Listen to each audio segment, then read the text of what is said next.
Hello and welcome to Nordregio's first webinar of the year 2025. My name is Miia Itänen. I am a senior communications advisor here at Nordregio and I will guide you through today's session.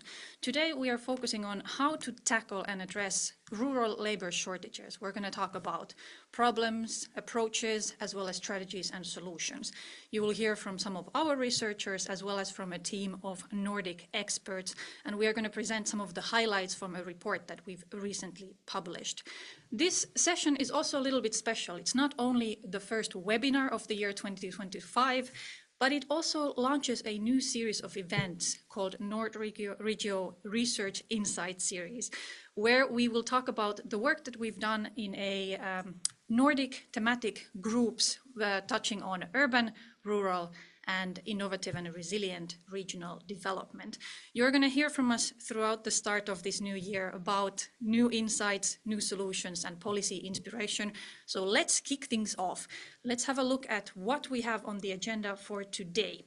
As said, our focus today is on rural labor shortages, and we are first going to talk about the work that we've done, the research we've carried out here at Nordregio. Elin Slätmo from our team will introduce the broader context to kick us off. Then we will talk about some key statistics and trends that are shaping the Nordic labor market, focusing especially on how that impacts the rural areas. We will then start diving deeper and have a series of Nordic perspectives. We will hear from Nils Aarsaether from Norway, how things are developing over there. We will then turn over to Rikard Eriksson from Sweden and talk about the Swedish context. And then we will open up with a panel discussion to bring in also the Finnish perspective, as well as a cross-Nordic analysis, again, from Nordregio's side. So we will hear from Hilkka Vihinen from Luke in Finland, and Elin will also join for the panel. We will also present at the end of this session a list, a catalogue of strategies that can be used to address rural labor shortages. So do stick around for the whole hour and a half that we've got ahead of us. You will soon meet our speakers, but before we get going, I would like to see a little bit, or I would like to know a little bit more about who's in the room today. I see that the chat is already very active and you can keep using it throughout the session. I see people from Sweden, Iceland, Greenland, Lithuania, Finland, and so on. I would also like to know a little bit more about your specific areas of interest and the types of policies or issues or rural development areas that you're working on.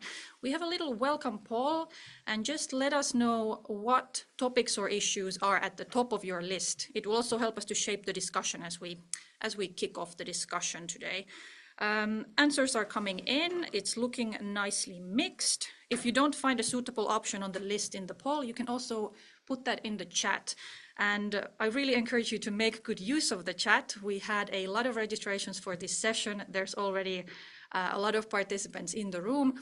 You can use the chat to share your comments, your remarks, but also to ask questions. We will have time for questions and answers with each of the speakers today. So do make sure that you make good use of the chat. Most of the participants have now voted. I'll give you the last chance to reply to the poll, but we can then close it and have a quick look at the results so that you see who else is here with us today. We have a lot of experts working on regional and rural development, about 38%, quite a few people, about a quarter, 24% working on economy or labor market issues. Also some people who are more focused on the skills and education area, 12% of today's participants. And then we've got experts working on policy and governance, 15%, as well as researchers or academics, about 7%. And these perspectives will all come through in the presentations and discussions today. So we also hope to hear from your perspectives. Now, without further ado, we are recording this session. You will get access to the material as well as the recording afterwards. Keep using the chat.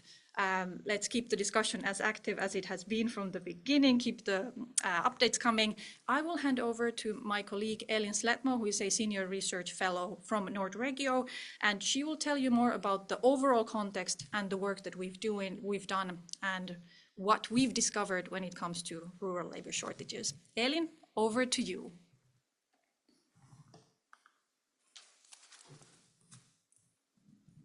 So thank you very much. Also from my side, I wish you a good afternoon. And as the project leader of this project here at Nordregio, I would like to tell you a bit about the context of this project that we are focusing on today. So the name of the project is called Strategies to Address Nordic Rural Labour Shortage, and it has been developed in the setting of this thematic group called Green and Inclusive Rural Development. And within this thematic group, there's public officials represented from the national and regional level, from Denmark, Finland, Faroese, Greenland, Iceland, Norway, Sweden, and Åland. And in a meeting in 2022, just after the pandemic, we sat down in this group with these public officials and discussed what is the most pressing issues at the moment. And the public officials then agreed upon that the labor markets, and especially the shortage of labor in rural areas, was a problem to all of them, to all the Nordic countries and regions, and they wished us at Nordregio to lead a project on this topic. So I have been leading the project, and together with my colleagues and also a group of experts from around in the Nordics, both at universities and in public institutions, we have been investigating this subject a bit. So I will tell you a bit more about our results. Let's see.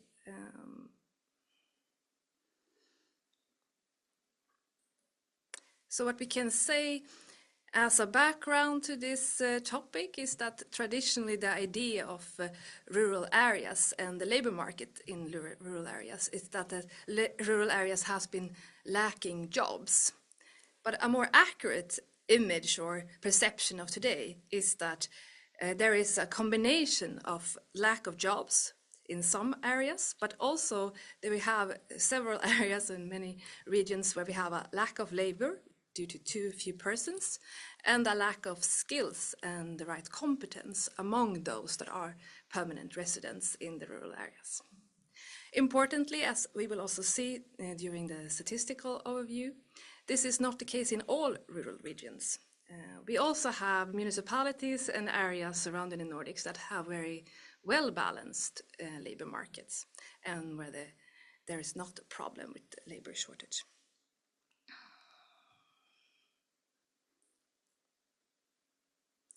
What we do know is that labor shortage, in like a definition sort of, is that it's a fact in areas where the vacant jobs, where the available jobs are exceeding, where there are more available jobs than there are unemployed with the right skills. So this is the sort of definition we are working with when it comes to labor shortage. We can also see that there are numerous components that cause labor shortage in the Nordic countries and beyond. We can see that it's both short-term causing effects, such as seasonality due to the variations throughout the year, but also different business cycles. But we have focused mostly on this project is the causes that are more structural and long-term, such as decreases in rural population numbers, aging permanent populations, and also this social transformation regarding digitalization and the green transitions. We can also see that the shortage of labor is caused by lack of integration and discriminating norms of ideas of who that should be able to have perform a job for us. The project team that I described previously, we have worked with several different research questions, and they are listed here. We have focused on the regional and rural variations of labor shortage. We have focused on trying to pinpoint which regions, are there certain regions and certain sectors that are especially challenged by rural labor shortage. And then that is more the problem side of this aspect of this theme. But we have also tried to look into the strategies and solutions, asking the national experts to provide for us like a policy analysis. How are the different countries working with policy targeting the rural labor shortage? And then we have finally tried to dive into a bit how these strategies and policies in place can be more targeted to the rural specific problems. And I hope that throughout this webinar we will give some some responses or answers to these questions. We have tried to respond to the questions by using a Nordic statistical overview, and then, as I already told you a bit, we have also then asked experts from academics at universities to provide for us national outlooks. And then myself, I have been doing a sort of a Nordic comparison, across Nordic analysis of the commonalities and also some nuances. So this is the results we got. And with that, I will hand the word back to Miia. Thank you, Elin, for laying the ground for the further discussion. As you see, we are building today's discussion on a rich basis of both data, research, and analytics. We've looked at the whole Nordic region, all Nordic countries and territories, and there is a lot to cover, a lot of similarities, also some differences, and I look forward to getting into the topic of today. We're not going to go into questions for Elin right now, because Elin will join us later on for the panel discussion. So if there are any specific questions or issues that come to your mind as we move through today's agenda, please do post those in the chat and we will pick it up in the panel. Now, to go a little bit deeper into the topic of the day, I would like to invite another colleague of mine to build on this. Kamila Dzhavatova from our GIS team will now tell you more about the Nordic trends, some key statistics, and look at some key figures when it comes to the Nordic rural labor markets. Okay. Hello everyone, my name is Kamila and I will present a Nordic overview prepared by my colleague Gustav Norlien and me. There is no one single simple measure to labor shortages, so we try to approach the subject from different angles. We use data from Nordic statistical institutes and Eurostat, as well as insight from our previous studies.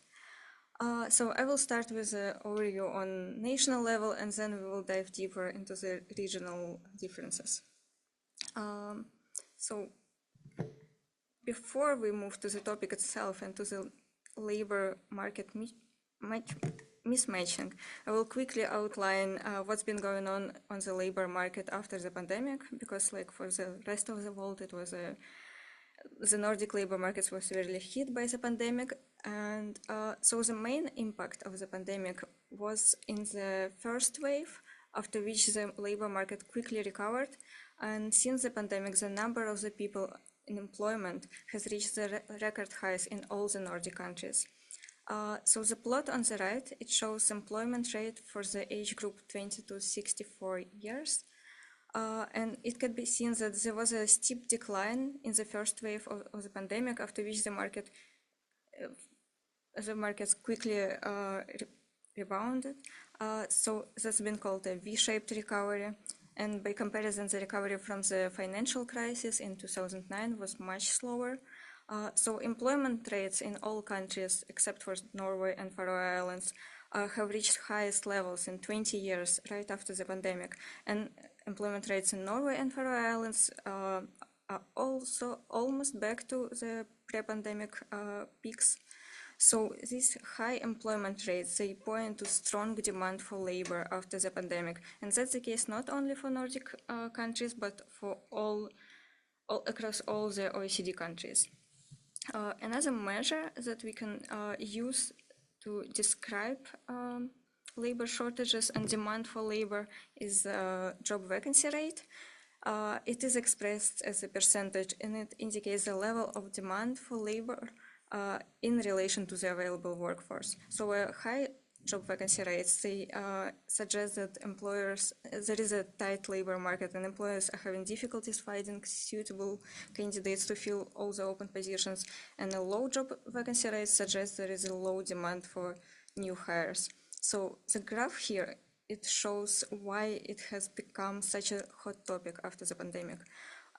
We can see a short dip during the pandemic here, after which job vacancy rate increased in all the countries. And in all the countries except for Norway, job vacancy rate peaked in 2022, which means there was a higher demand for new people in workforce. And the next year, 2023, has showed a decline, but it's still on a higher level than before the pandemic. And I guess Norway seems like an interesting case here because it had a fairly high job vacancy rate starting from 2010, and it might be an indication of structural imbalance between supply and demand in labor force.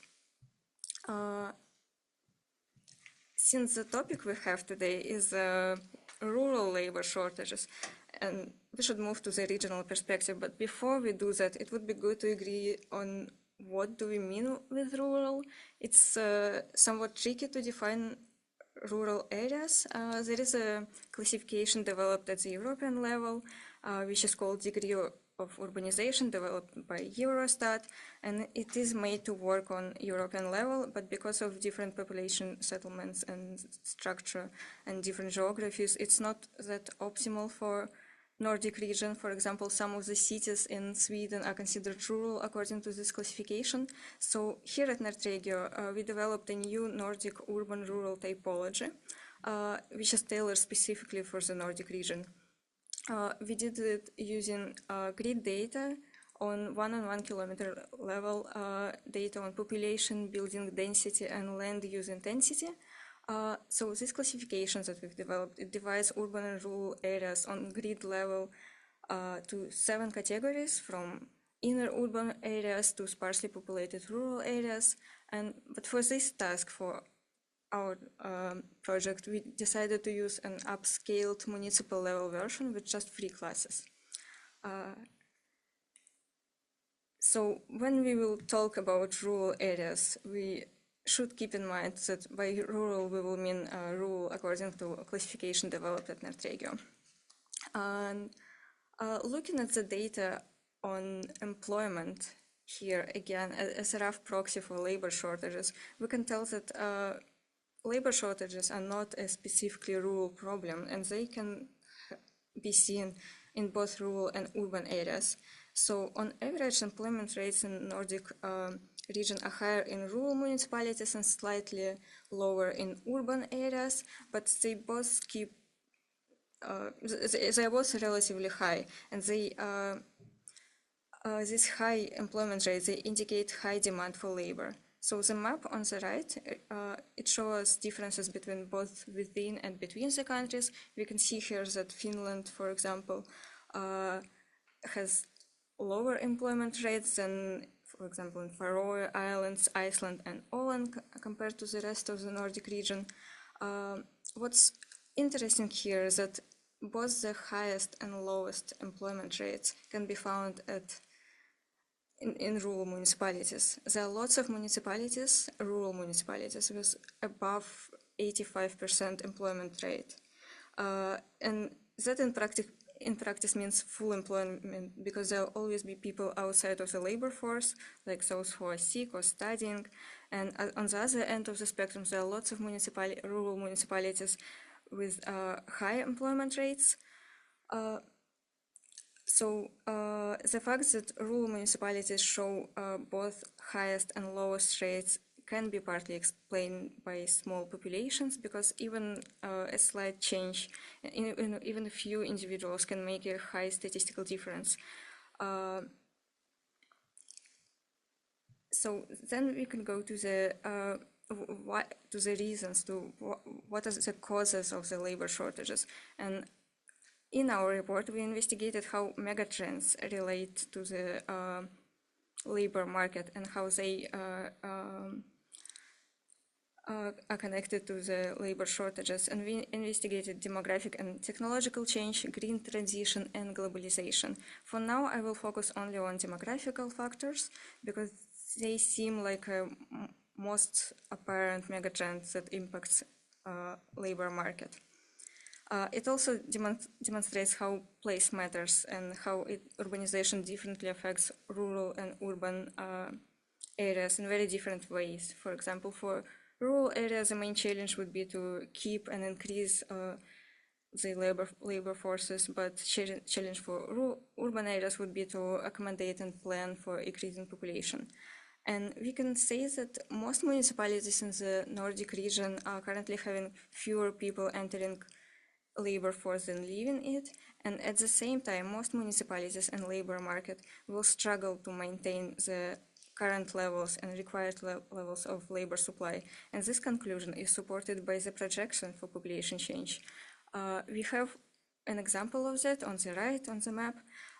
So it shows us the projected changes by 2040, and it shows that the distribution is quite varied, and there are considerable differences between and within the countries.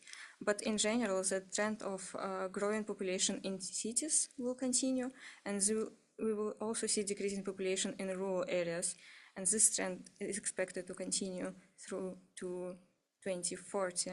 So across the Nordic region as a whole, rural municipalities are projected to undergo decline to almost 6%, while we will see an increase to up to 7% in urban areas. So rural municipalities will struggle to keep the labor forces stable. Another issue that can be seen in connection to the demographic change is, of course, aging population. We've already seen on the previous map that labor supply, that the demographic changes affect labor supply in rural areas more. Another issue that can happen is the process of aging that also affects more rural areas. We can see it on a plot here, which shows us old age dependency ratio. And all the municipalities are grouped by degree of urbanization according to Nordic urban-rural typology. So we see the average numbers for all of the municipalities in the group. And rural municipalities are leading the way here, and the ratios are also getting higher. So we also have to be critical to this data, of course, because old age dependency ratio, it is a common indicator for measuring the extent to which population is aging, but at the same time, it should be noted that a growing share of population is continuing to work after the retirement age, and they can contribute to the local economy in many ways, and also the effects on healthcare, they mainly relate to the higher ages. But despite all that, we can say that demographic change is leading to decreasing labor supply in rural areas. This means that there will be less labor available for companies to hire, and it will lead to rising demand in healthcare and care sectors. And that's one of the examples of how the megatrends can affect rural labor markets, and there are more examples like that in the chapter.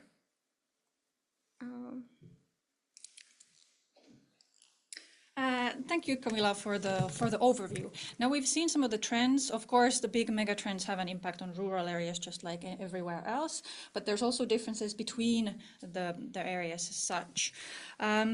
We don't have a specific question in the chat for you, but stay with me because I have a question to our audience. Now that we've talked about some of the key trends and statistics, I would like to launch another poll and see how the situation is in your region or municipality or area, and how it looks especially from your perspective, depending on the field that you're working on. We would just like to see, based on these mega trends and big issues that are having an impact on regions in different ways, which ones you see as the most relevant, or which trends influence the rural labor market in your area. You can pick multiple ones. You don't need to pick just one. You can pick the most important or the ones that you find the most relevant. And definitely, you talked about the demographic changes. I see that that's very, very popular among the participants as well. Comes off quite often. 89% so far has picked it. I'll give you a bit more time to think about it. We also see some regions where the post-pandemic shifts in work patterns have an influence. Green transition for sure, and that will also come up in our discussions as we continue through the agenda today. Another big theme is digitalization and automation. About a fifth of participants picked that as an important one. And then urbanization, the whole pattern of where people settle and move, and whether people go more to urban areas or find ways to sustain themselves in rural areas. Thank you for all these inputs. If you haven't replied, now is your very last chance, because we will close it and have a look at the results so that you see it as well. So as said, the demographic change is clearly the most popular. People are aging, there's out-migration, the demographic patterns are changing. The second highest one is the green transition and the changing job demands. 39% picked that one. And then 33% went for urbanization as a trend. And then we have about 20% both for the post-pandemic shifts in work patterns and the digitalization and automation. Does this sound like more or less in line with what you've seen in the statistics, or is there something that stands out? I would say that the demographic change is the most striking megatrends that affects labor markets. Yeah, definitely. Let's see. Good. We've now heard about some of these general trends, and the next part of our discussion is going to start going more into the national level, the different Nordic countries, the Nordic context. What can we learn from each other? What we see happening in different places? I see that in the chat people have picked up things like lack of skills, definitely as an important aspect. Let's see. Our next speaker will come from Norway. We will connect to Nils Aarsaether, who's working in the Department of Social Science of the Arctic University of Norway.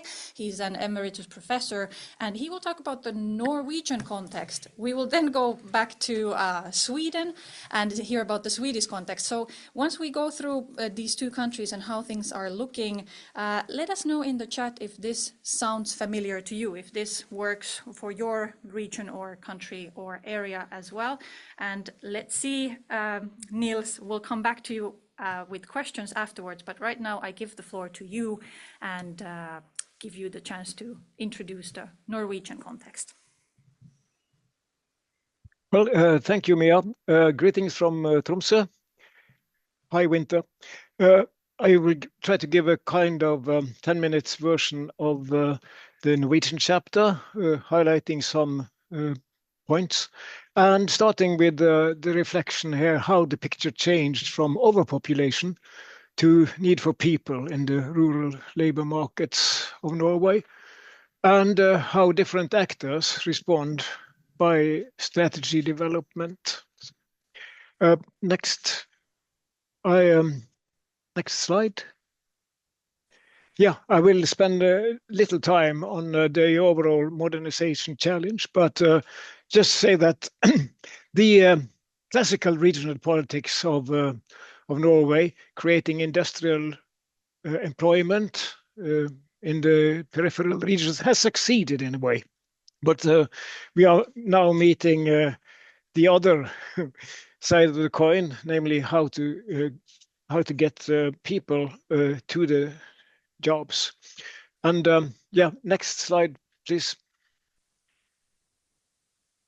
I think that was a skipping over a slide. No.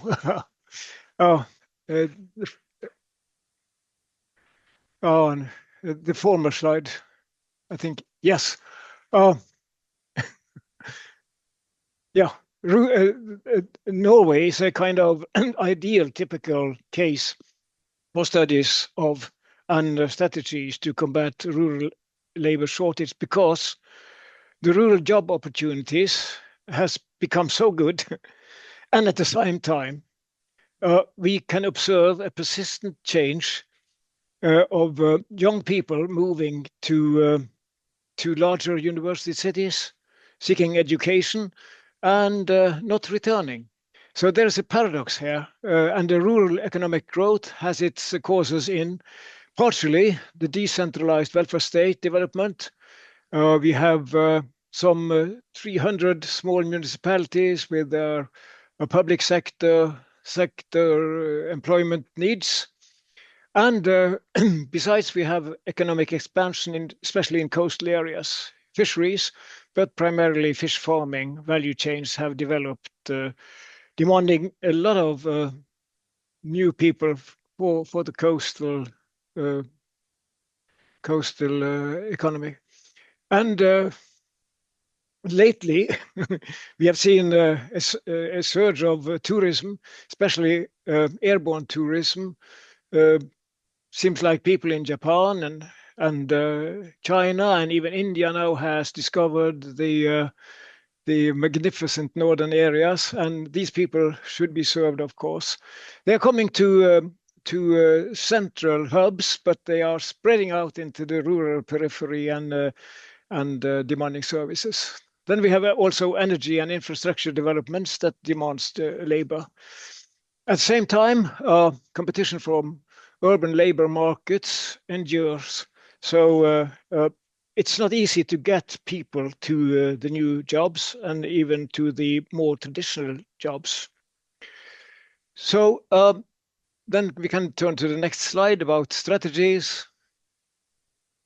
And here my basic point is that we should acknowledge and give advice to actors operating on 6 different levels in combating rural labor shortage.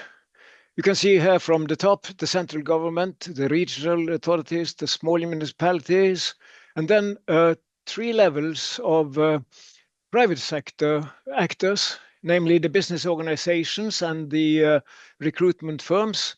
The individual local businesses and even production households have their strategies. In short, each level has have their important contributions to combat this problem. Central government, for instance, overall housing policies, but perhaps today the refugee policy has a tremendous positive effect on combating rural labor shortage, because the refugee policy demands people to stay. Incoming immigrants, asylum seekers are distributed evenly throughout the country. They have to live for 5 years in the municipality in which they are located. And this is a kind of reserve for the rural labor markets that has been growing in importance during the last years. Then the regional authorities, their speciality is the responsibility they have for vocational training. This is a very salient element in combating rural labor shortage. And then on the level of the municipality, they have their own strategies to fill the municipal jobs, of course, but also the small municipalities, the mayors, the leaders and planners there, they coordinate a lot of measures, both in private and public sectors. Then we have business organizations and recruitment firms, and they facilitate international immigration, labor immigration that is very important to solve the problem. Then on the 5th level, we have the individual local businesses, foreign businesses, but also small-scale businesses that they have a lot of strategies, networking, creating a good work environment, networking, for instance, with local schools to tempt young people to have their career in the local industries instead of just seeking higher education elsewhere. And then the level 6, we have to take into account the several tens of thousands of production households that have the problem with securing generational transition, and the big problem of should we sell our business to outsiders, while for centuries they have gone from father to son to daughter and so on. So acknowledging this very complex composition of the field, the element or the task of coordination, of course, is very needed. And in this respect, in Norway, we have these 300 small municipalities. They have a very important coordinating role. For instance, calibrating the resources allocated to different levels of actors, and to different means and concrete strategies. And if we go over to the last foil here, the last foil was up. There it is.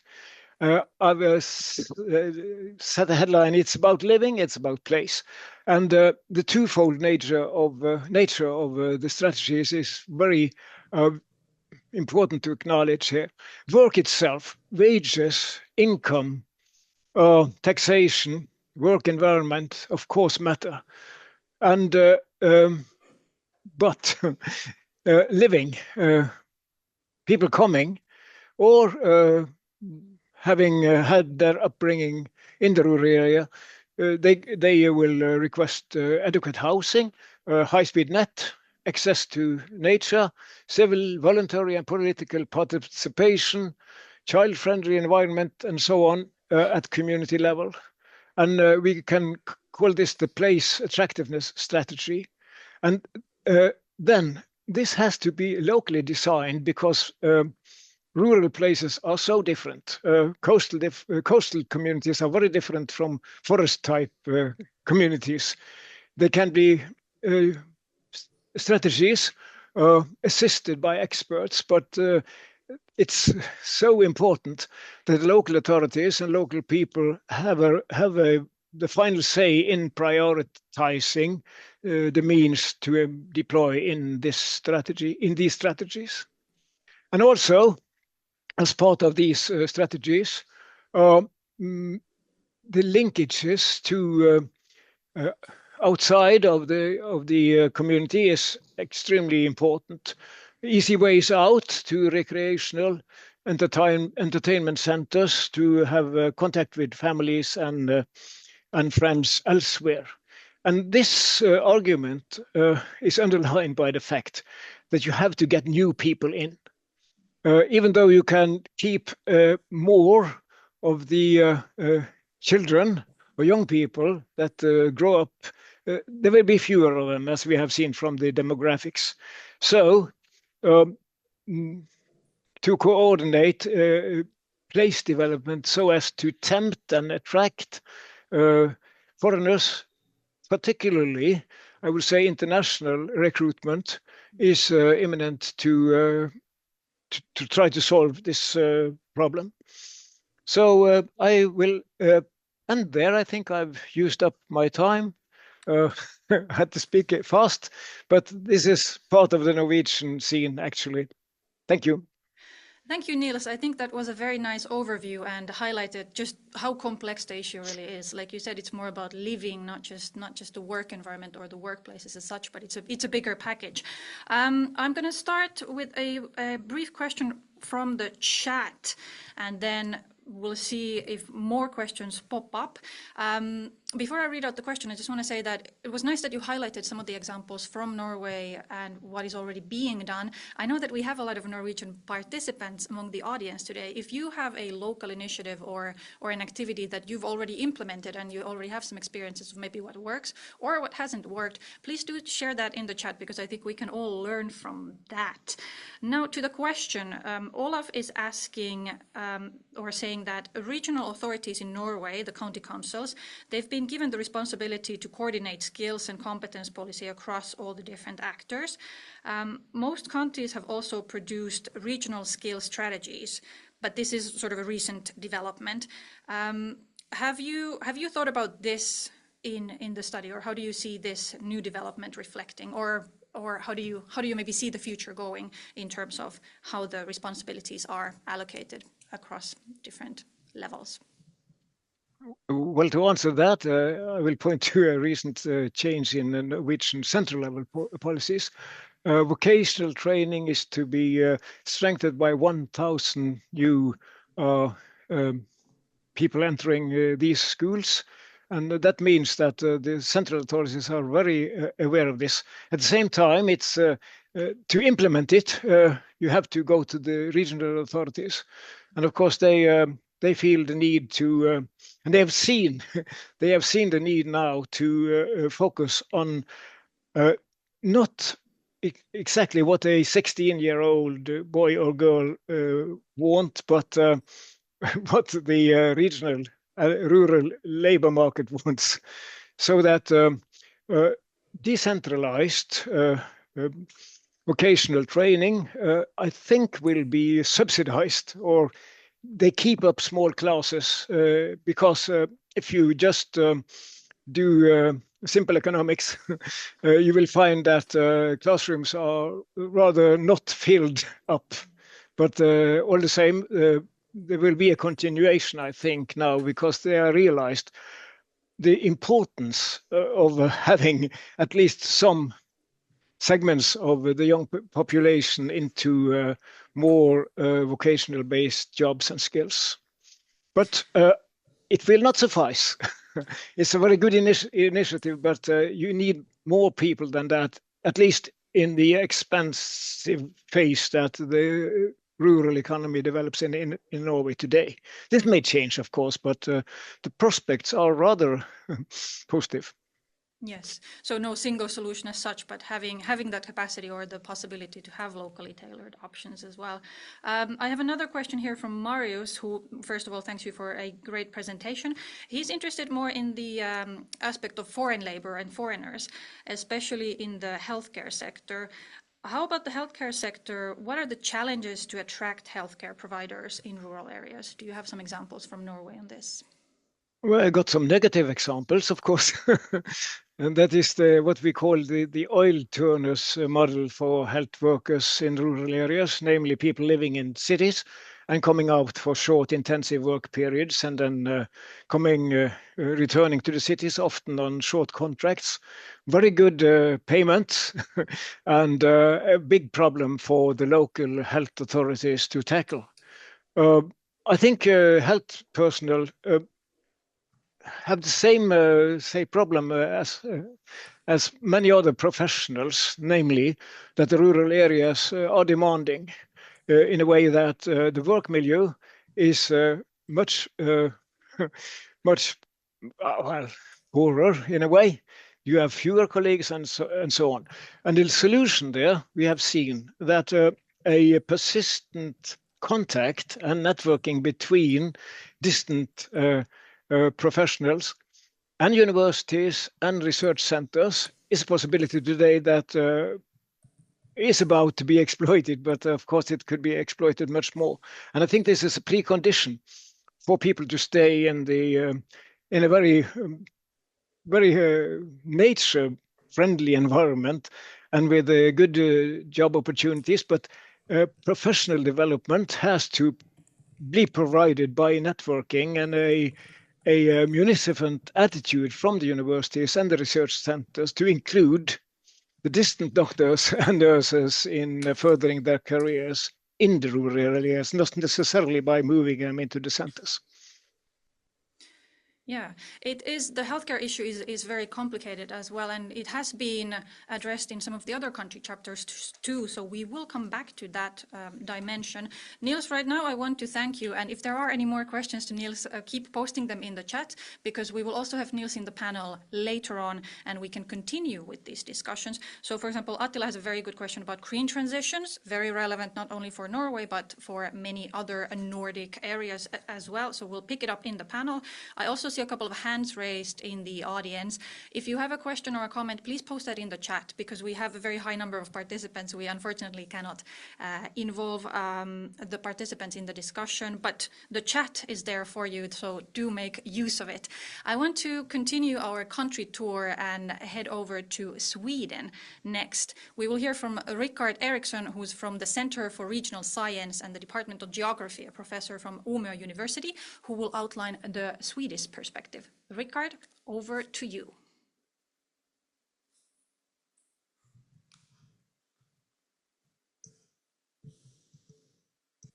Perfect. And you can see my screen right now, right? The screen is not visible yet, but I suppose it is coming soon enough. So we are just waiting for Rikard's presentation to pop up. Yes, now it is coming. Excellent. Yes, now it is. Floor is yours. Thank you so much for being here, and I will talk a bit about the Swedish case, which is sort of with a tentative title in a sense, a diverse story of skill demands, because as also Nils mentioned, there's a lot of different challenges around it, also what Elin and Kamila mentioned in the beginning. So basically, when just talking about the sort of the anatomy of labor shortage, what is it really? What are we talking about when we do this in the Swedish context, but I guess in the Nordic in general? There is a very big broad agreement that the skill shortage is an acute and increasing concern across basically all regions and sectors of the Swedish economy. So that it's basically from the business representatives, from politics, and also local authorities and so on, and the welfare sector. But then when sort of delving into this, it's less said exactly how and what the sort of nature of the skill shortage is about. Because in some cases it's a discussion that is basically a scarcity of specific competences. There's a mismatch on the labor market in a sense. And then in other cases, it might actually be that the wrong candidates are out there. There is sort of some discrimination type of forces that either it's people who don't speak the language, which is in some cases might be a prerequisite for a certain job, or there are sort of more peripheral segments of the labor market, perhaps not able to work full time and so on, and that also creates this shortage. And then in other cases, it's basically there are too few people, which the graph here to the right shows also that basically when we're looking at the population development in different Swedish regions since 1950, it's the rural regions which are the ones under the red line, which is the index of 1950. So basically there's a absolute number of shortage, an absolute shortage in those places. And basically depending on what the issue actually is about, then different solutions are of course needed. So basically if it's a skill mismatch, then education and training might be needed and perhaps varying sort of training as well. And in other cases, it might be more sort of changes in relation to employer norms, but also regulations and how to sort of broaden the labor market in that sense, or the labor supply. But then, of course, if it's too few people, that's a more difficult challenge to tackle, and because that's related to demography, and that's very sort of long-term changes. But in short term, it's of course making it possible for immigration, but then also in the longer term, then how can we make sure that we enough children is born in Sweden, for example. So depending on the what type of issue it requires different solutions. But then also, of course, it's also geography into this. And a very sort of polarized geography of supply and demand. And in the report, I focus on highlighting some differences across different municipality groups in Sweden, and just highlight the difference here between metropolitan and rural municipalities in relation to unemployment and vacancies. So it's sort of a way of showing this mismatch in that sense. And what this points towards is basically in the metropolitan regions, there seems to be a more sort of it's weak, but still the linear trend is that it's sort of a relatively high unemployment and vacancies, while in the rural municipalities, on the other hand, there's a lot of vacancies and not so much unemployment, implying that there's a lot of the demand is high, but the supply is relatively low. But still, when looking at in the report, I focus a lot of different, try to describe the different sort of policy responses to this, or in the chapter. But what is clear also is that the urban conditions tend to set the norm on how the issue is perceived, but also how it's addressed in Sweden. And it's typically then focusing on certain groups, for example, immigrants in urban areas, and seldom really consider local demands or frictions for spatial mobility. And then I highlight two of those recent policy initiatives, which is very sort of focusing on tackling local issues and not really considering this spatial mismatch in that sense. But I will not delve into that here. You can read the chapter if you want to know more about that. And then I'm focusing now, my research right now is a lot about the labor demand in northern Sweden in relation to the reindustrialization and the sort of green transition in that sense. So I focused some of the examples on different policy experiments made in order to try to handle the labor shortage. And one of those initiatives is the Relocate project related to Skellefteå, where they were trying to actively attract unemployed immigrant women from southern Sweden to Skellefteå. And basically, part of this project, or the main takeaway from this project is that they identified several institutional bottlenecks, which then were also the reason why it was very difficult to attract unemployed from southern Sweden to northern Sweden.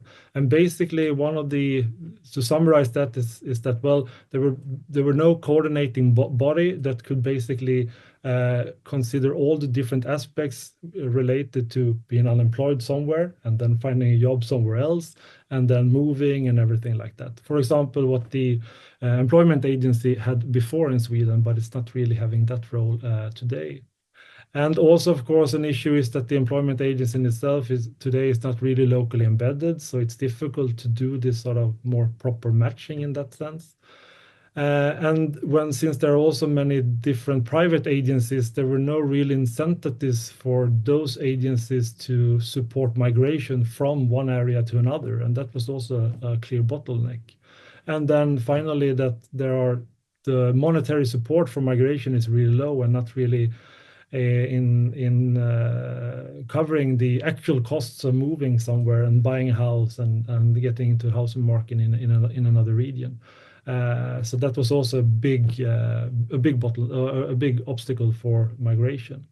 And then I list a number of other experiments as well, and one of those which I highlight here is the local skill mapping of northern Sweden, because there are many municipalities that suffer from insufficient data on future skill demand because there are basically too few people in a given occupation. So then it's the employment agency cannot really provide solid information about what will the future demand look like. So it will be basically just empty data for these municipalities, despite the fact that they are perhaps the ones that are in most need of relevant information about future demand.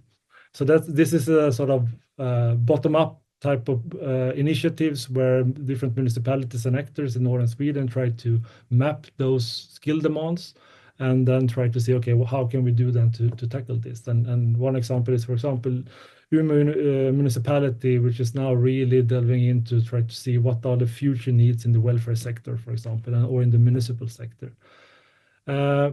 But what we also see that local success tend to be very tied then to the capacity of a few engaged individuals and actors. So it becomes very much a local matter rather than perhaps a more common or collaborative approach, which is what Nils also mentioned for the Norwegian case, that they are not really in concert here. It's more like separate type of initiatives. So finally, then I'm concluding that, of course, this is an old question. It's been around for a long time. The issue about labor shortages. This is an old poster from 1949, when there was also a labor shortage in the Swedish manufacturing. And when all different agencies or actors in relation to the labor market went together to say, okay, we need to make sure that we can secure labor in one way or another. And of course, this is now continuing today, basically. But what we can see when we talk about the different policies is that it is a tendency that the general policies have been very much supply side focused in sort of how to implement training efforts and so on in order for people to then be more attracted on the labor market. So it's very focused on the supply side. And then, of course, when this is coupled with a strong centralization over the last couple of decades, that also then redistributes jobs in that sense, which makes the diversity of jobs scarcer or smaller in more rural areas. And of course, while training could mitigate local mismatches if they are tailored to the local demand, there are very few alternatives today for to handle spatial mismatches apart from trying to boost local attractiveness. And here, of course, one can argue ask whether it's the place or the locality which should be more attractive, and to what extent the employers also have a responsibility here to both be attractive for outside workers or potential migrants, but also, of course, for incumbent workers to remain in their workplace. Or how do they then offer career opportunities, good incomes and working conditions and stuff like that. So I guess it's very much a sort of two sides of the coin, which also Nils mentioned. And I would say that while almost all actors acknowledge the problem with labor supply, there is still sort of this issue with they are not in concert, and it's very much separated, as Nils mentioned. And it feels like no one has neither sufficient mandate or resources to handle the question. And here I think, for example, that the state could be a positive agent of change, especially in regions facing more complex challenges, that it needs to be, for example, the employment agency really needs to be there because it's private solutions. It's not that attractive in small areas. And also I think that the regional level could be allocated greater mandate and resources to also to manage this long-term screening and interventions, to avoid also that it will be an intermunicipal competition, and also because there will be a shortage of potential candidates in training programs, and then it will be a possibility to make joint ventures instead when there are too few participants, perhaps in certain activities. And that's the chapter, more or less. Thank you, Rikard. Again, very interesting, and I think it builds very nicely or links nicely to what Nils was just saying. And I think the way you highlighted how it is an old challenge, but one that still hasn't been solved, and also a bit of a moving target with the new skills needs emerging and industries changing. Definitely not an easy one to solve. We can try that with our panel in just a few minutes, but before I invite the other speakers to join us for the panel, there is one question that is very specifically related to Sweden and northern Sweden. It's about mining. So I'm going to read Amy's question to you, and if you can briefly react to it before we go on to the panel. So Amy's saying that mining is an increasingly important economic activity for the green transition as well as strategic autonomy in rural regions. The sector also needs more skilled workers in the future. But what type of skills shortage is there really in the industry? Are the Swedes willing to move north, or is international recruitment a better solution? And Amy's also asking about the government's position or support for labor migration within a sector. Do you have some thoughts on the mining sector specifically? Yeah, but the mining, I guess that's a very, very symbolic sector in this sense, but it's something which is relevant perhaps for basically all activities, and including the manufacturing and also the public service as well, or public sector as well. But I think it's very, there are not really any clear support schemes for moving in that sense. While similar to the Norwegian case, but what Nils also mentioned, that before there was in the 70s, there was an issue of overpopulation in a sense. And then there were sort of a lot of support for people to move down south where the jobs were. But now today it's not really that those possibilities. But then of course it's this issue about what type of skills are really required. And I think in many it depends, of course, but the quite a few are quite, I wouldn't say low skilled, but you need to be able to have a driving license and perhaps a truck license as well, and that could be sufficient in a sense. But in other cases, there are very sort of high skilled and super qualified. But I think that it might be easier to attract someone from abroad than from southern parts of Sweden in that sense. I don't know if it's partly answering the question, but that's something we see now also when looking at some of the municipalities here, which has sort of a lot of higher demand in jobs. There's this regional, quite a few people moving from the region to those places, but then there's also a lot of people moving from other countries, basically. Yes, thank you for that. There are some other questions, but they are good ones to address in the panel. So Onderkan is, for example, asking about successful initiatives and cooperation, not just within a municipality or a region, but across them, so we can come back to it. Ida also shared a very interesting link and information about what the public employment services in Sweden, and specifically in northern Sweden, are doing. There is a branch office working on labor shortages in the northern Sweden, and there's more information about these activities in the chat, so take a look at that. We also had a question about whether this webinar will be available. Yes, it will be. We are recording this and you will have access to the recording shortly after.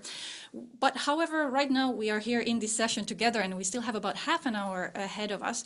We are going to use that time to address your questions and bring back our speakers, the one that you've already met today, and invite also Hilkka Vihinen, a research professor from the Natural Resources Institute of Finland, Luke, to join us for a discussion. So we will keep discussing these issues, see if we can move towards identifying some solutions, and then stay until the very end, because we will also close with a catalogue of strategies that can be applied to address rural labor shortages. So all that's still coming up in the next half hour.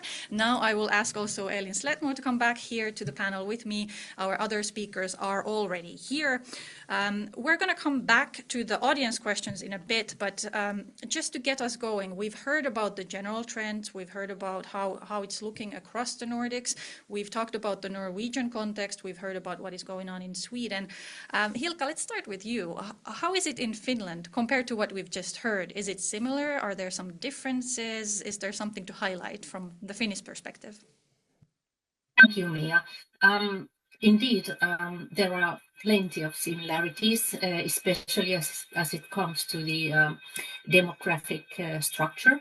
Unfortunately, Finland has the questionable honor of having the most aging population, which also shows in statistics and in the challenges we're facing. Also, what Rikard just mentioned about the strong centralization of the public sector is a big problem in rural areas, especially in the most sparsely populated areas where, for example, the number of vocational education institutes has been decreasing enormously. So it's very difficult for those young people to get any sort of education and training anywhere close to where they live. As to the differences, I just like to raise one major issue that has to do with immigration. So compared to the other countries that we've discussed so far, there are very few immigrants at all in Finland.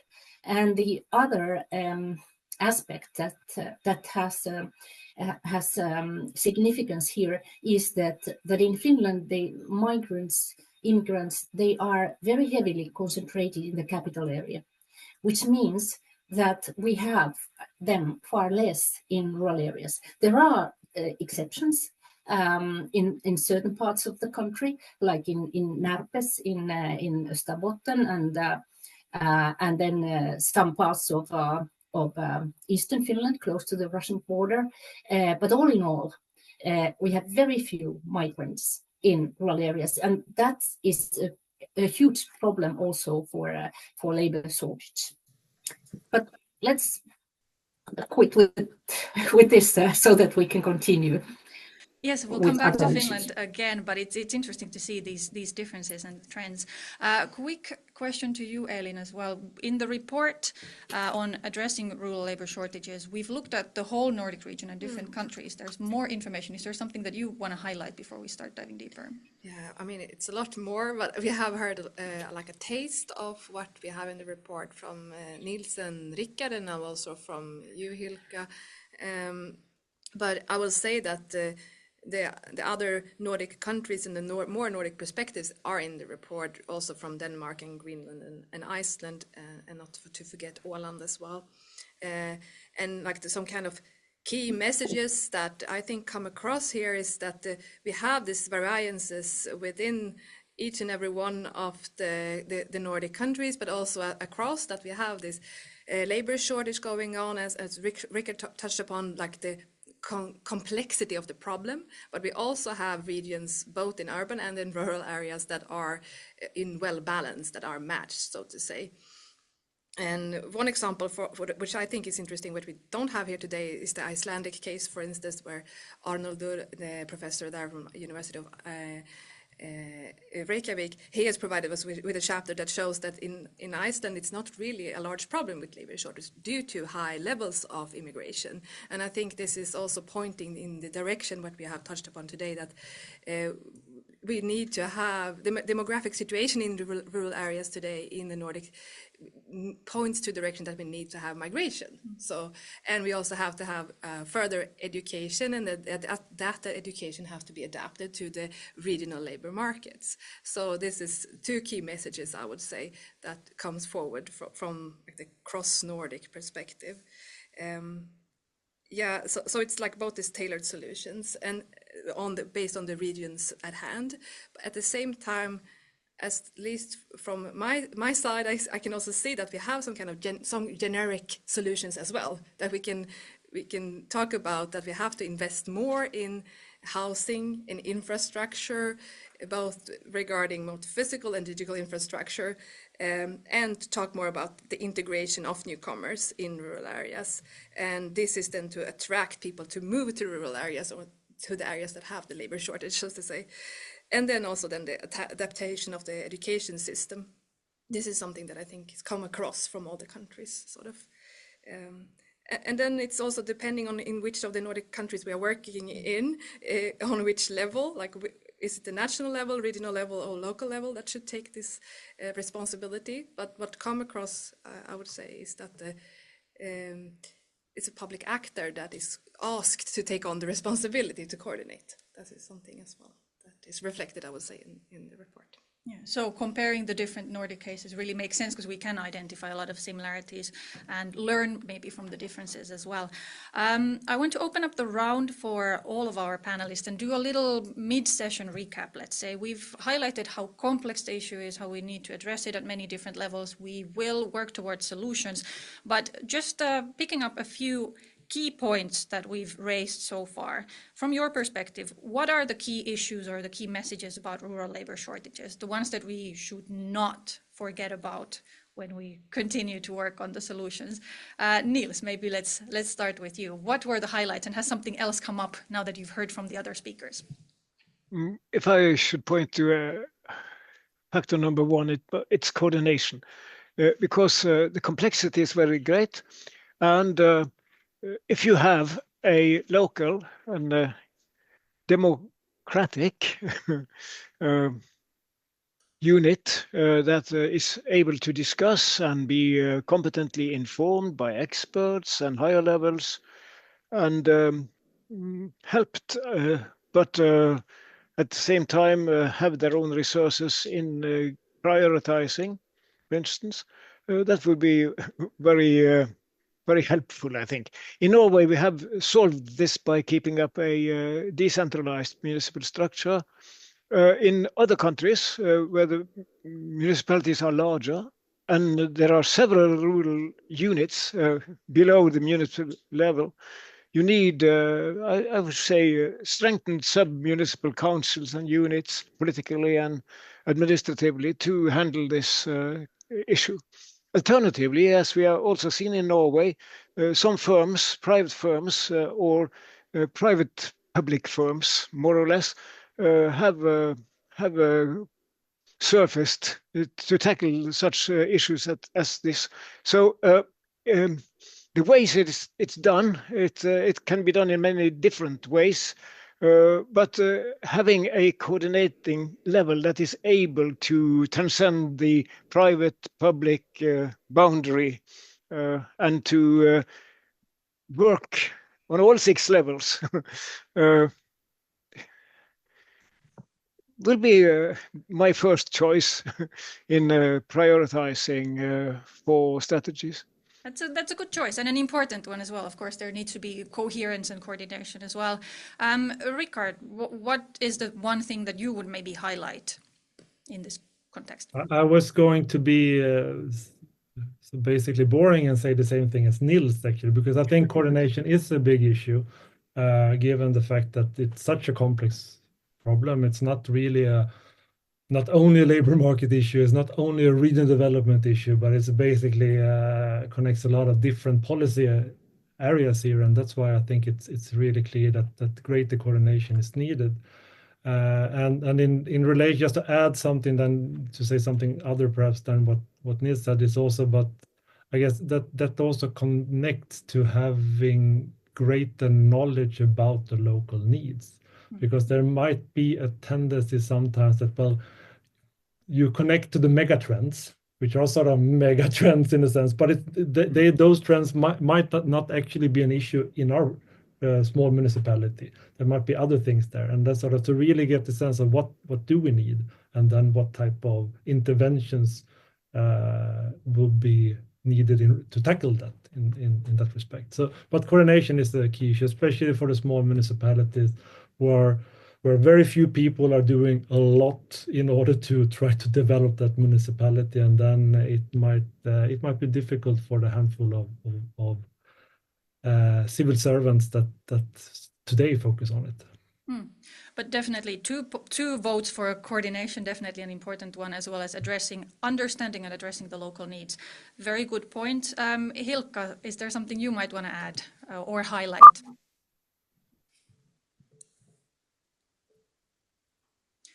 I think we have a little sound issue with Hilkka. We don't have the sound coming through all the way to the studio at the moment. Okay. Let's Can you hear me see. now? Yes, now we hear you. Okay, good. So I'll build on the comments on this local regional tailoring solutions. I think in the Finnish context, it's very important to understand and clarify how different rural areas or types of rural areas differ, how different profiles they have as to regional local economies and employment.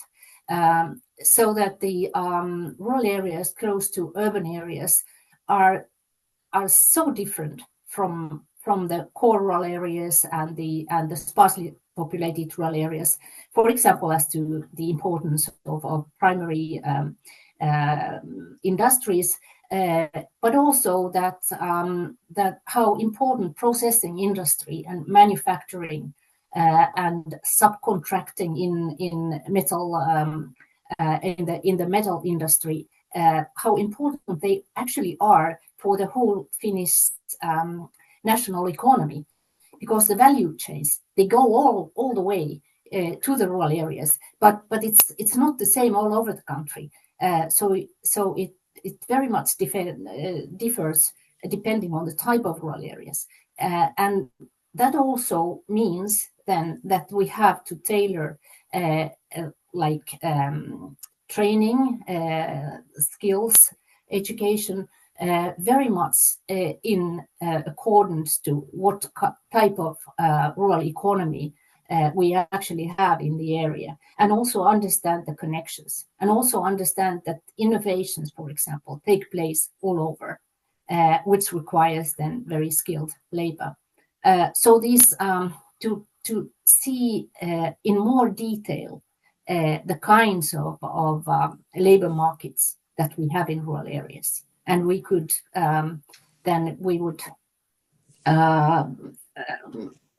contribute much more for the national economy with the rural areas as well. Yeah, I think that's also a very good point, and it touches upon what I wanted to ask you next. So I'm going to add another spin for the next round of comments, because I wanted you to also address the urban-rural difference. What makes rural labor challenges special, or how do they differ from, let's say, general labor challenges or those that we might have in urban areas? Elin, if you have a quick comment on this, and then let's see if there's something to add from the panel. After that, I'm going to pick up a question from the audience. Yeah, thank you, Miia. So as we learned from the statistical overview of Kamila, we could see then on a general overarching level on the Nordic level that it's not large differences between this urban and rural municipalities looking at the employment rates at least. So it's rather than that other lenses, or that we have to go into more in depth to understand the problem of labor shortage and labor market issues, than using strict like categories as such. I would say that's one core message here that's coming forward. At the same time, I think if we look, and then maybe it's better to use like regional labor markets also. And at the same time, I think, as Hilkka also now said, that there's a difference in the labor market structure in the urban areas compared to the rural areas in general, of course. Regarding, for instance, that we have a larger bulk of small entrepreneurs and family businesses in rural areas. And I think that's one of the core messages coming forward.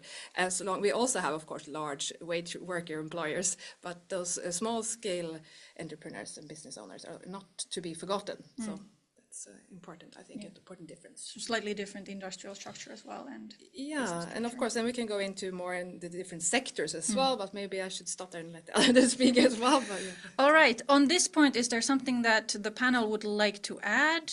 Because otherwise I would be very keen to discuss some solutions with you as well. Urban, rural specificities. Rikard, is there maybe something to highlight from the Swedish context specifically? No, but again, it feels like we're almost just doing a repetitive exercise, because I think I agree what Elin was saying, and also I think one of the challenges, which also Nils mentioned, is about the absolute shortage of potential candidates in training programs in rural areas. That makes it very difficult to fund and make a sort of long-term solutions, while in urban areas it's much easier, because there's the supply of candidates are much higher. So I think sort of then training could be very economically beneficial in that sense, while it requires more in rural areas. And of course, as you were saying, the industrial structure and the demand structure, the skill demand structure is somewhat different also. So there are differences, and that needs to be highlighted. For sure. I saw, Hilkka, that you had your hand raised. Did you have a point to add here?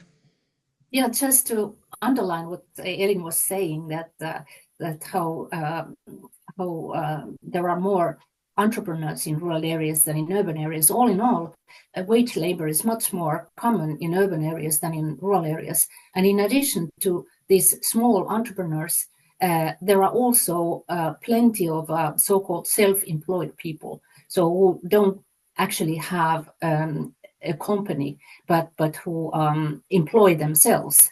And this is also an aspect to be paid attention to when we're talking about labor shortage and skills of people in rural areas. And also this links actually to what Nils mentioned in his speech about the importance of the place, and it's a place where people live. So very often people are in rural areas because they want to live there, and then they take care that they have some job to maintain themselves, whereas it's the opposite mainly in urban areas. So people want to have a certain kind of job, or they find a certain kind of job and they move to the place where the job is, and this is a major difference, I think. Yes, definitely. And Nils, I will give you the final word on the rural dimension. Yes, thank you.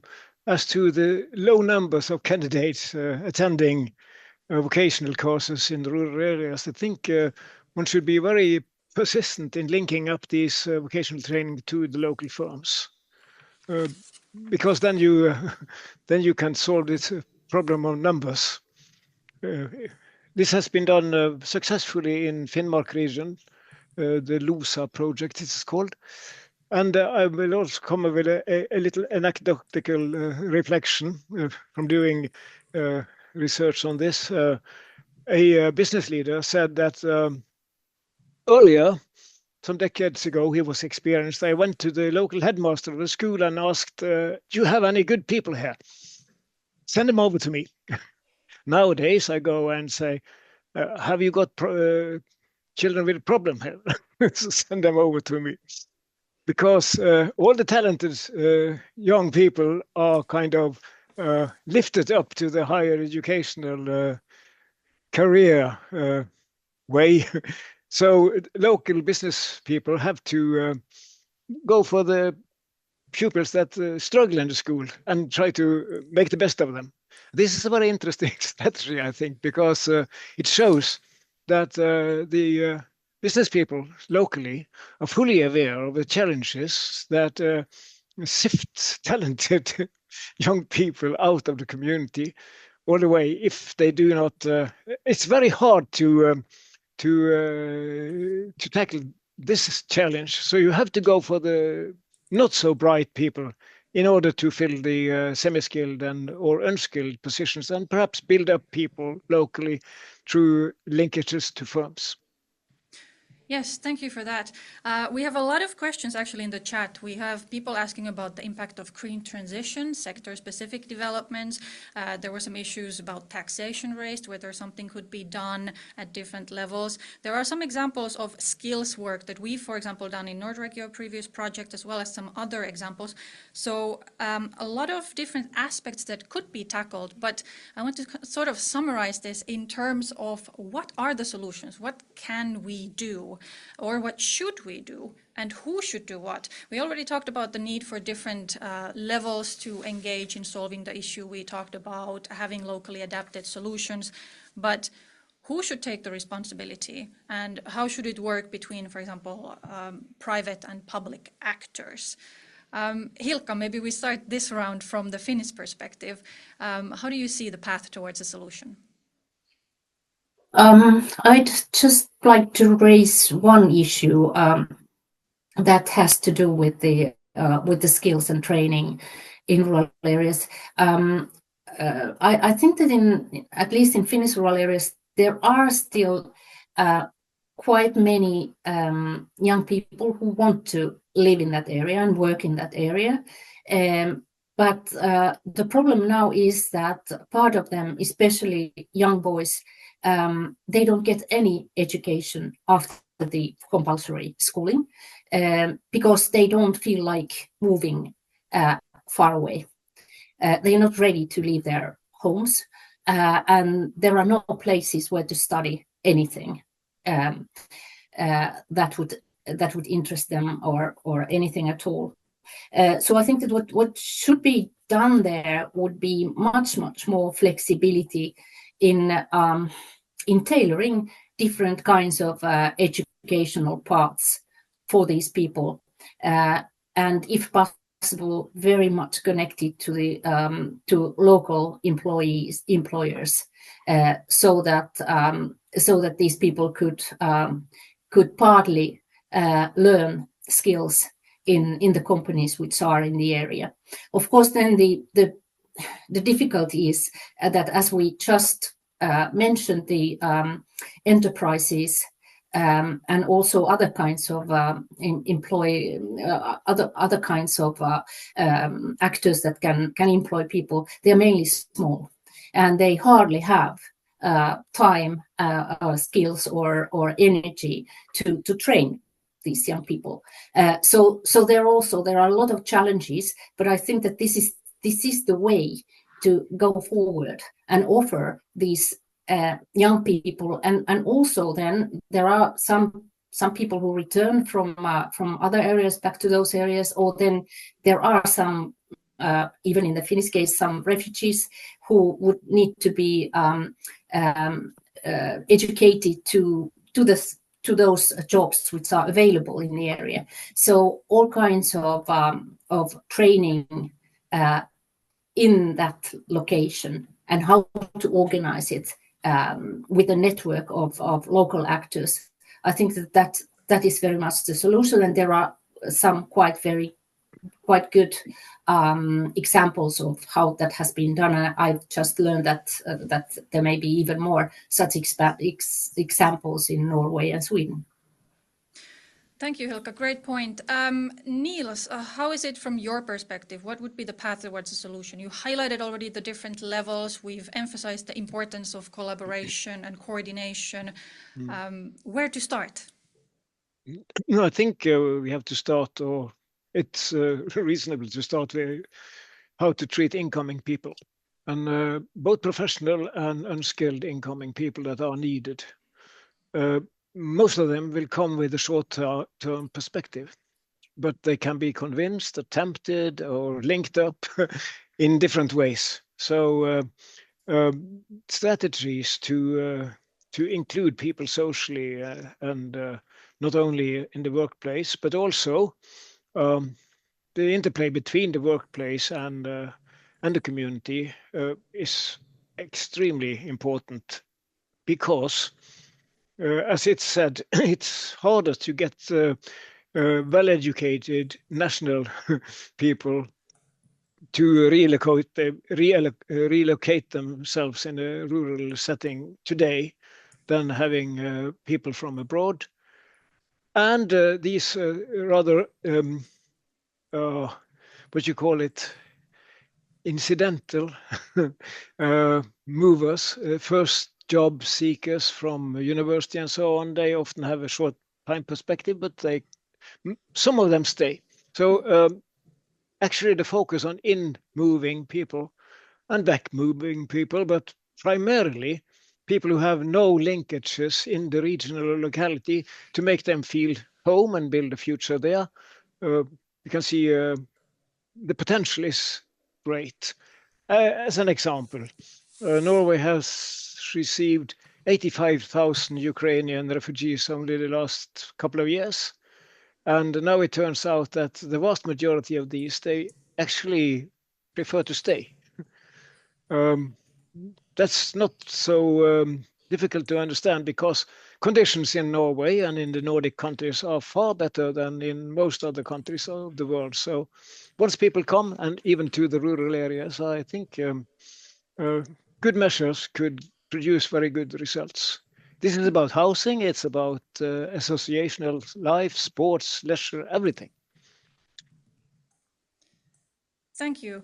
Last comment from Rikard. How do we go about solving this? Who should be the driver? How do we ensure that the different levels are involved?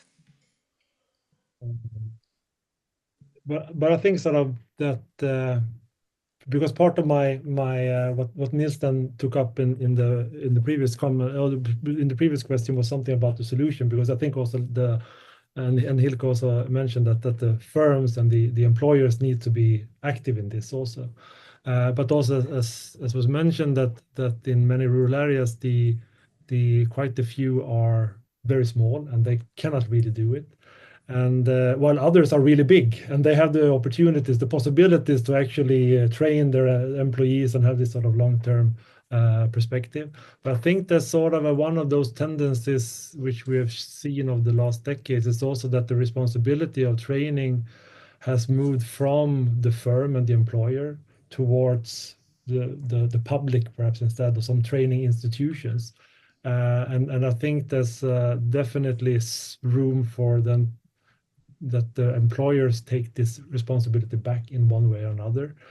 But perhaps also we see some examples in northern Sweden when industrial manufacturing firms in the metal industry, they have gone together in some sort of industry collaboration in order to see, okay, what do those manufacturing firms, what do we need?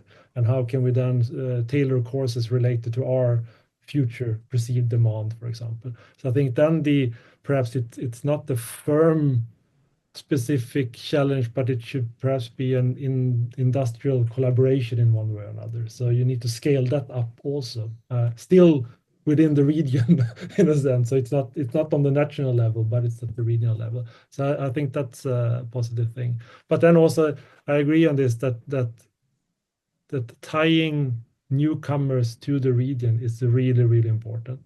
And that's something we see now also in those municipalities, particularly perhaps Skellefteå, when there's been a high labor demand, that quite a few of those that have come from other parts of the world, they do not really feel as included as they could have been, given that there has been a scarcity of housing, and then it's not the possibility to really become part of the society, for example.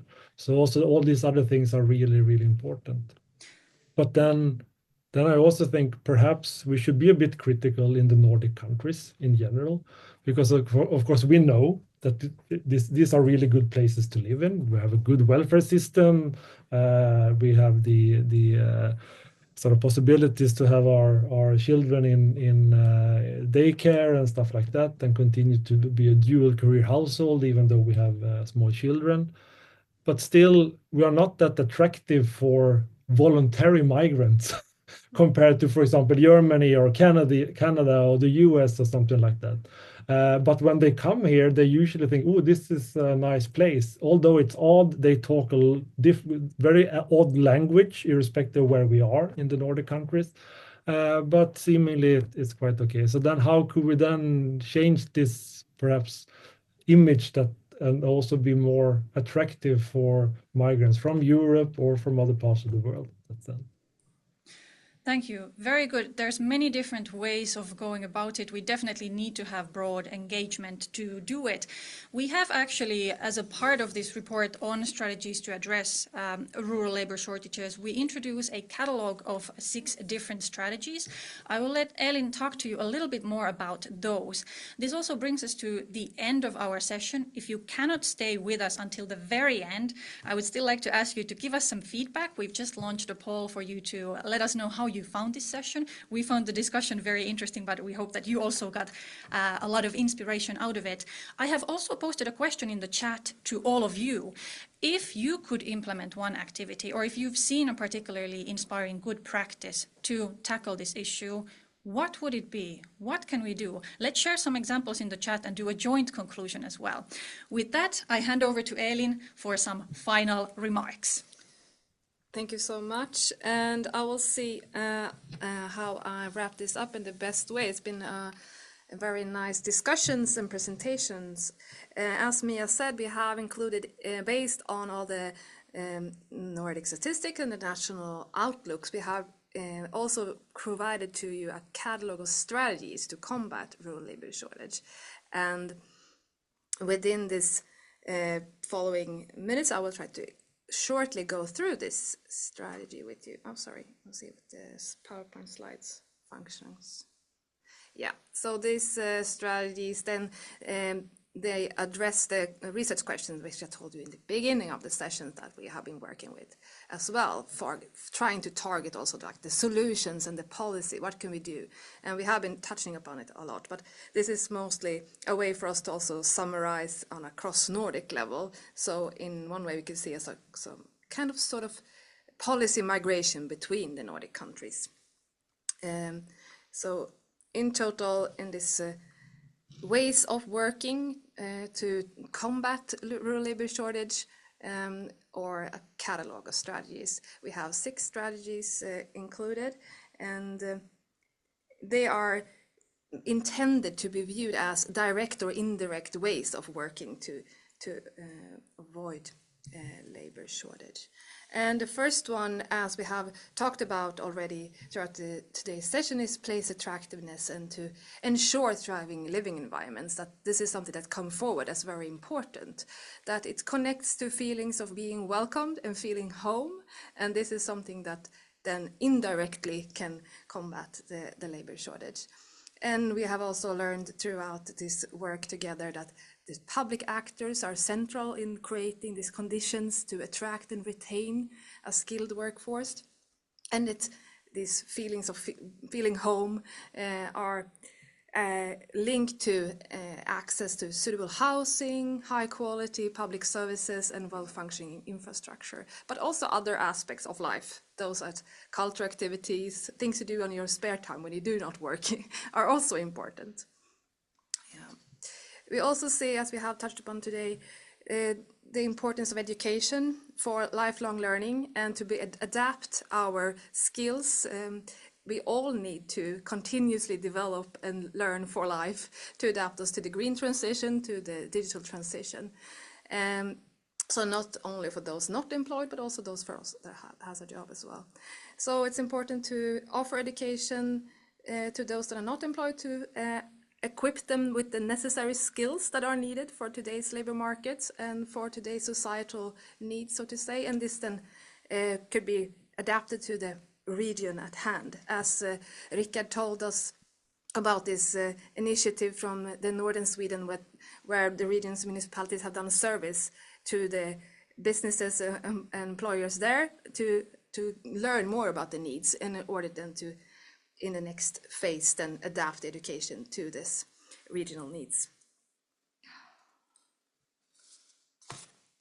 We also have learned that both interregional and international migration is crucial to address a labor shortage in the Nordics. We know that it's not only from abroad, but also within the countries that migration needs to take place. So people are starting to be more willing to move. And to ensure a good migration strategies is to talk more about social onboarding or initiative that promotes integration into workplaces and communities. And it's also coming forward a bit between the lines in the chapters in this report, the need to simplify the process for obtaining work permits from abroad. And migration is an outspoken strategy in the countries of Finland, Norway, Sweden, and Åland. And it contains then of work permits, campaigns, language training, and targets seasonal workers in different ways.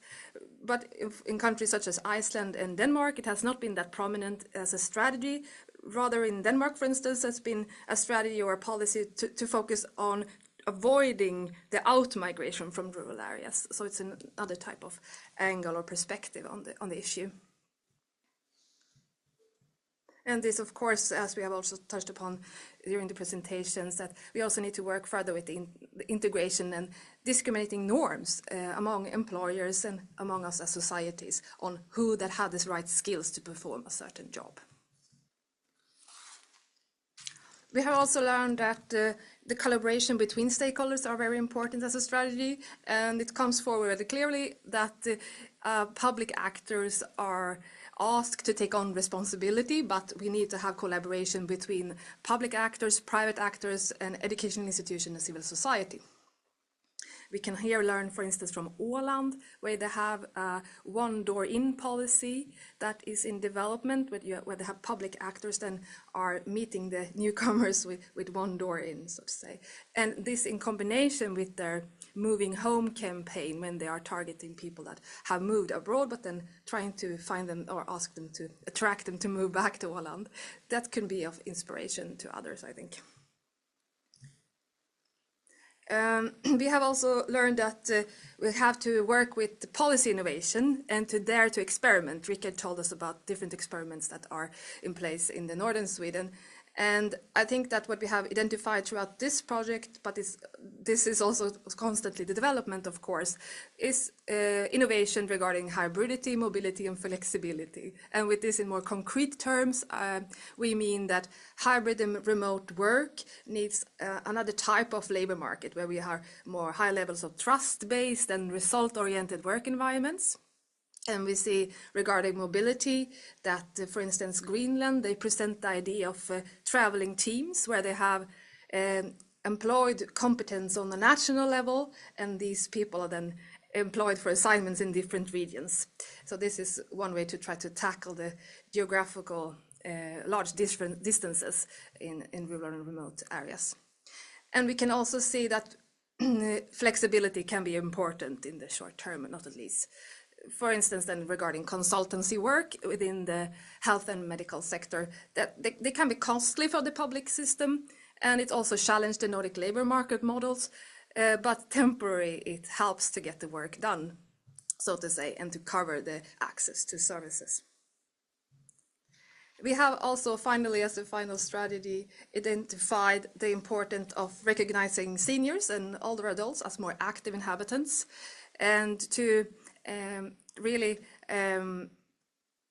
see the key actions here and to engage people that are older into the labor market for a longer time. We need to implement more flexible working conditions and to adapt the workplaces, and in that sense that it's more attractive for older individuals to remain in the workforce. Yes, as a final summary, I would say that we need to work more proactively with the regional and business policies adapted to the rural economies.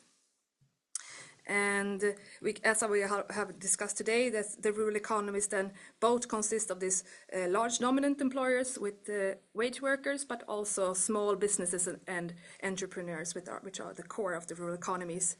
And also not to forget the seasonal dimension of the rural economies. And there's a need to work on the regional level. And that is, that not the local level or the municipal level could be a little bit too small in scale, because much of the labor markets today are broader than the municipalities. As we have seen then in the example of traveling teams, regional service, moving home campaigns, and so on, the labor market actors need to test new initiatives, both on policy side, but also on the private side, private actor side. But importantly, as we all know, there are no quick fixes. But this catalogue of strategies, we hope it can be some kind of inspiration to you when working with labor shortage and labor market demands in different ways. So with that, I thank you for listening. Thank you, Elin. And now we really have just the last final concluding remarks to share with you. I want to thank you very much for being very active today. A lot of questions in the chat, the ones that we did not manage to cover with the panel, we will follow up afterwards in the webinar. I will pass them on to our speakers, and we will summarize some additional insights. As we've said several times, the full report is available. You can access it. There is a link in the chat. You can download it for more insights. And there is even more. As I said in the beginning, this webinar has marked the launch of not only 2025, but our new Research Insights series, where we present insights and research findings from the work carried out in thematic working groups. We've been working in these groups between 2021 and 2024, and now a lot of results and inspiration and ideas and policy solutions are available, and we will be presenting them throughout the spring. So stay tuned. The very next opportunity for you to get some of these insights is actually already next week. On the 21st of January, we have an event on future-proofing the Nordics. It will be an online event. The registration is still open, and you will hear from our researchers as well as from a team of policy experts and practitioners from the Nordic perspective. So if you're interested in resilient leadership and regional collaboration and its value in the Nordic context, definitely sign up for that event. Link is also available in the chat. And if you want to dive deeper into the Nordic rural development dimension, we have summarized all of the work carried out from the rural perspective in a roadmap for Nordic rural development, and that is also available. It gives you an idea of how these overlapping and interlinked policy challenges can be addressed, and it gives you an easy access to all of the material, resources, reports, policy briefs, and other material that we have available based on our research and our expertise.